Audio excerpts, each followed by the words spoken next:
Dito naman nga tayo sa Seven Falls kung saan aakyatin natin ang 224 steps stairs, 181 feet. Ay, for the go!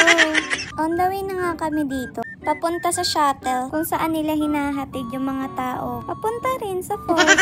Medyo nagmamadali na nga din kami dito. Dahil may oras din yung shuttle nila. Papunta sa falls. Meron naman silang parking talaga na malapit sa falls. Pero since puno nga yun, they suggest na lang na pumunta kami sa shuttle nila. Para maipark namin yung Chikot. Uy, Chikot! At nandito na kami sa bus niya. Kung mapapansin niyo guys, ang dami kong stabs sa kamay. Dahil madami rin kaming ginalaan nung araw na yan. Pagkadating nga namin sa entrance ay nagmamadali akong maglakad-lakad dyan. 7 PM na pero maaraw pa din. Very daylight pa din. Pero ang ganda talaga ng lugar dito. Sana ako din. Ay hala, ang ganda nga ng ilog dito. Pwede ka mangisda dyan. Kaya ganda din ng mga halamanan nila dito. Uy, halamanan! Ang sarap kasi sa mata pag nakakakita ka ng mga ganyan. Bulaklak.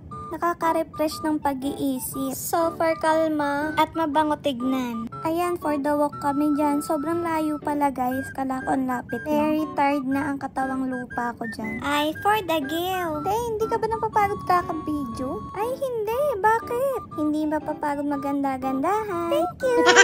Pero parang hike na rin siya mga like 1 to 2 miles. Uy, okay. Pero after work, dalakad talaga and worth the pagod. Kaya sa mga kalahi ko dyan na ito din sa Colorado, tara! Shot na! Pwede na! At andito na nga tayo malapit sa falls. Na-discover din namin na meron silang elevator papunta sa tuktok. Kaso, kumbaga one of the biggest fear ko siya. Kung mastak ako, mukha namang safe elevator dito. Pero siguro experience na din na makaakyat through 224 steps stairs. Good luck talaga sa'yo, Inday! Salamat! Ang cool lang din ang elevator nila dito kasi para siyang cave na may museum sa loob where you can find artifacts, something like that. Tapos, eto na yung elevator nila, guys. Sa kaloob-looban talaga siya ng kuweba. At ito na yung exciting part. Aakyat kami sa napakataas na falls. Kung makikita nyo, guys, nakakalula siyang tignan talaga. Wow. Pero apakaganda. Super excited talaga tong kasama ko umakyat. Samantalang ako, di ko alam kung kaya ko ba to. So, since takot ako, siya muna yung pinag-video ko. Nakakatakot talaga siya pag isang kamay lang ang hawak mo sa hagdan. Tapos may masasalubong ka pa. Oh my God! Thank you! Grabe talaga, pag tumingin ka sa baba, ay, manlalambot talaga yung tuhod mo. Iniisip ko na lang dyan na goal ay makarating sa tuktok. Goal lang, kasi din na experience na to. Makakasama ko talaga si Jesus. Wow, ang ganda pala ang lang. So, nakaakyat na kami niyan. Grabe hingil ko dyan. Galaki yung butas ng ilong ko.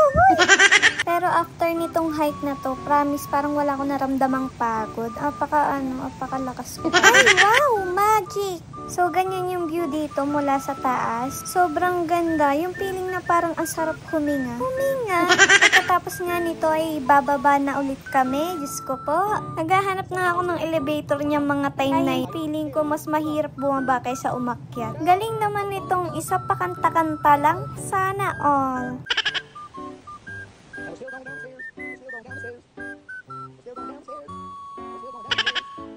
Ayoko lang makita sa camera pero paiyak na ako niyan. As in, sobrang nakakalula. Siguro first and last ko na to ditong aakyatin. Dahil nga may takot din ako sa heights pero at least nakaya ko, diba? See you on next adventure!